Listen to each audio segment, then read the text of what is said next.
Tonight, all of our men and women in uniform, in Iraq, in Afghanistan, and around the world, they have to know that that they have our respect, our gratitude, our full support.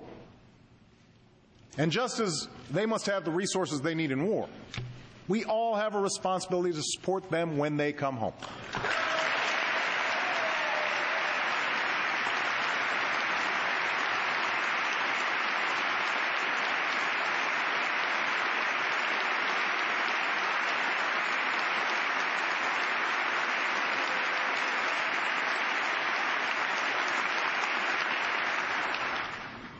That's why we made the largest increase in investments for veterans in decades.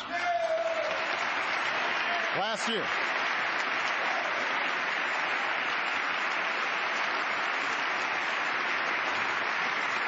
That's why we're building a 21st century VA. And that's why Michelle has joined with Jill Biden to forge a national commitment to support military families.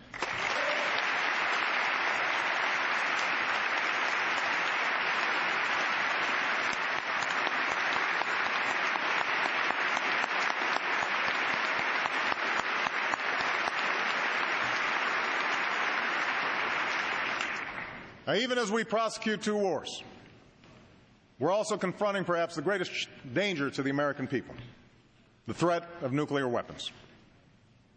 I've embraced the vision of John F. Kennedy and Ronald Reagan through a strategy that reverses the spread of these weapons and seeks a world without them. To reduce our stockpiles and launchers while ensuring our deterrent, the United States and Russia are completing negotiations on the farthest-reaching arms control treaty in nearly 2 decades.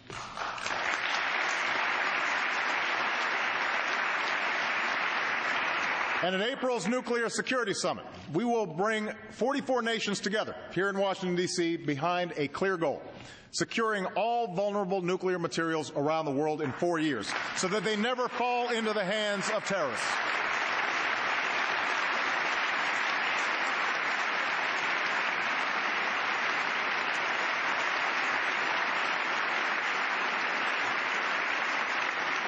Now, these diplomatic efforts have also strengthened our hand in dealing with those nations that insist on violating international agreements in pursuit of nuclear weapons. That's why North Korea now faces increased isolation and stronger sanctions, sanctions that are being vigorously enforced. That's why the international community is more united and the Islamic Republic of Iran is more isolated. And as Iran's leaders continue to ignore their obligations, there should be no doubt they, too, will face growing consequences. That is a promise.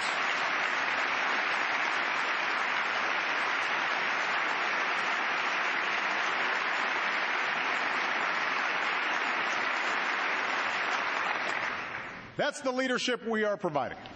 Engagement that advances the common security and prosperity of all people. We're working through the G20 to sustain a lasting global recovery. We're working with Muslim communities around the world to promote science and education and innovation. We have gone from a bystander to a leader in the fight against climate change. We're helping developing countries to feed themselves and continuing the fight against HIV/AIDS.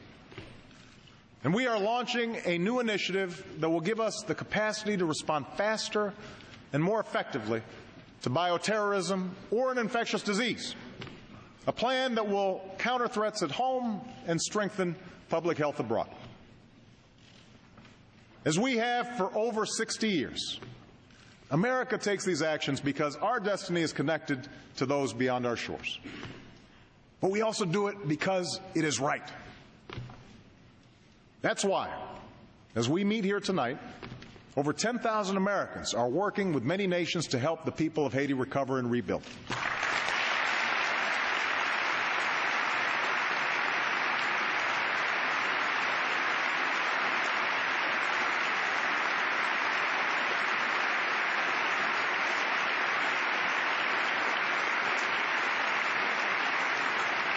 That's why we stand with the girl who yearns to go to school in Afghanistan. Why we support the human rights of the women marching through the streets of Iran. Why we advocate for the young man denied a job by corruption in Guinea. For America must always stand on the side of freedom and human dignity. Always.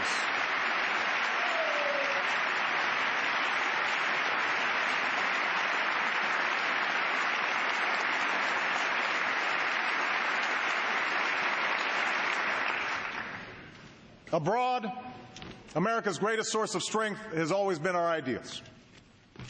The same is true at home. We find unity in our incredible diversity, drawing on the promise enshrined in our Constitution. The notion that we're all created equal, that no matter who you are or what you look like, if you abide by the law, you should be protected by it. If you adhere to our common values, you should be treated no different than anyone else. We must continually renew this promise. My administration has a civil rights division that is once again prosecuting civil rights violations and employment discrimination. We finally strengthened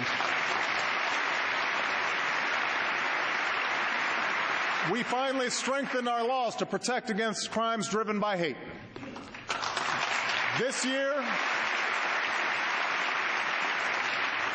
This year, I will work with Congress and our military to finally repeal the law that denies gay Americans the right to serve the country they love because of who they are.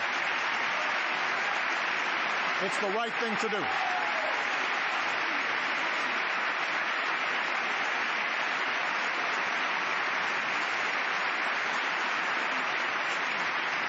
We're going to crack down on violations of equal pay laws so that women get equal pay for an equal day's work.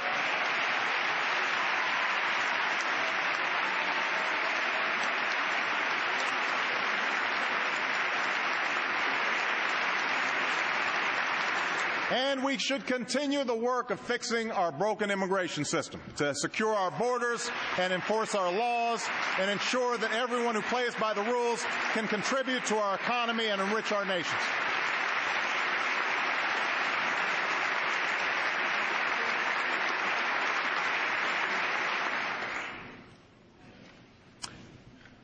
In the end, it's our ideals, our values that built America. Values that allowed us to forge a nation made up of immigrants from every corner of the globe. Values that drive our citizens still.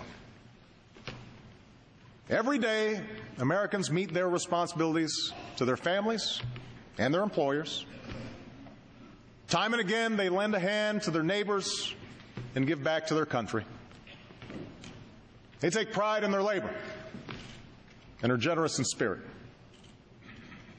These aren't Republican values or Democratic values that they're living by, business values or labor values.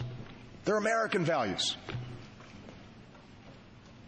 Unfortunately, too many of our citizens have lost faith that our biggest institutions, our corporations, our media, and yes, our government, still reflect these same values. Each of these institutions are full of honorable men and women doing important work that helps our country prosper. But each time a CEO rewards himself for failure, or a banker puts the rest of us at risk for his own selfish gain, people's doubts grow. Each time lobbyists game the system or politicians tear each other down instead of lifting this country up, we lose faith. The more that TV pundits reduce serious debates to silly arguments, big issues into sound bites, our citizens turn away. No wonder there's so much cynicism out there.